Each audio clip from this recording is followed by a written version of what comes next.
हम सभी पृथ्वी के वायुमंडल की सहायता से ही जीवित रहते हैं। वायुमंडल कई गैसों का मिश्रण है। इनमें से कुछ गैसें हमारे लिए लाभदायक हैं तो कुछ गैसें हानिकारक भी।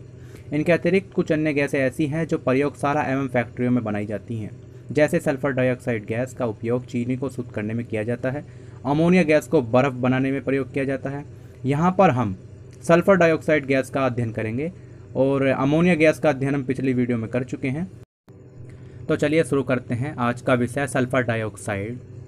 इस गैस के बारे में हम आपको 8 बिंदुओं की सहायता से जानकारी देंगे। लेकिन हाँ, सबसे पहले अगर आप वीडियो अच्छी लगे तो लाइक कर देना और प्लीज़ चैनल को सब्सक्राइब जरूर कर देना। तो वे बिंदु हैं, पहला है अणुसूत्र, दूसरा संरचना सूत्र, तीसरा अनुभार, चौथा इसका इतिहास, पाँचवा इसके स्रोत, छठा इसके बनाने की प्रयोगशाला विधि, सातवां इसके भौतिक गुण और आठवां इसके उपयोग। इसका पहला बिंदु है अणुसूत्र। इसका अणुसूत्र होता है SO2। अगला बिंदु है संरचना सूत्र। अभी आपने देखा इसका अणुसूत्र था SO2, जिसमें एक परमाणु सल्फर का है और 2 परमाणु ऑक्सीजन के हैं। आपको स्क्रीन पर दिख रहा होगा कि इसके संरचना सूत्र में सल्फर परमाणु 2 ऑक्सीजन परमाणु से जुड़ा हुआ है। इसमें पहला ऑक्सीजन सल्फर के साथ सहसंयोजक बंध से जुड़ा है और दूसरा ऑक्सीजन उप सहसंयोजक बंध से जुड़ा है। यह है इसका संरचना सूत्र। अगला बिंदु है अनुभार। इसका अनुभार होता है 64, जिसमें इसके सल्फर परमाणु का भार होता है 32 और ऑक्सीजन परमाणु का भार होता है 16। क्योंकि इसमें ऑक्सीजन के 2 परमाणु हैं इसलिए उनका भार 32 होगा और टोटल निकल के पूरे अणुसूत्र का अनुभार होगा 64। अगला बिंदु है इसका इतिहास। 1777 ईस्वी में प्रिस्ले नामक वैज्ञानिक ने सबसे पहले मरकरी Hg को सांद्र सल्फ्यूरिक अम्ल H2SO4 के साथ गर्म करके सल्फर डाइऑक्साइड गैस का निर्माण किया। वहीं दूसरी ओर 1777 ईस्वी में लेवासिए नामक वैज्ञानिक ने सल्फर को वायु की उपस्थिति में जलाकर सल्फर डाइऑक्साइड गैस का निर्माण किया तथा इसके संगठन का विस्तृत अध्ययन भी किया। अगला बिंदु है इसके स्रोत। ज्वालामुखी पर्वतों के विस्फोटन से निकलने वाली विभिन्न गैसों में यह गैस पाई जाती है।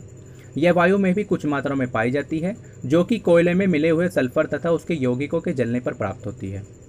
बारूद तथा दिया सलाई के जलने से उत्पन्न धुएं में भी यह गैस पाई जाती है। अगला बिंदु है बनाने की प्रयोगशाला विधि। प्रयोगशाला में सल्फर डाइऑक्साइड गैस तांबे की छीलन को सांद्र सल्फ्यूरिक अम्ल H2SO4 के साथ गर्म करके बनाई जाती है।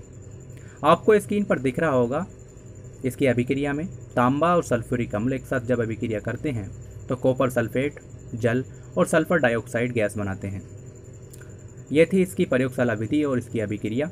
आप चाहें तो वीडियो को पॉज करके इसकी प्रयोगशाला विधि और अभिक्रिया देख सकते हैं। अगला बिंदु है इसके भौतिक गुण, जिसमें पहला है यह रंगहीन तथा तीक्ष्ण गंध वाली गैस है। इसकी गंध जलते हुए गंधक जैसी होती है। दूसरा है यह वायु से 2.3 गुना भारी है तथा इसका वाष्प घनत्व 32 होता है। तीसरा है यह 15 डिग्री सेल्सियस पर जल में विलय है।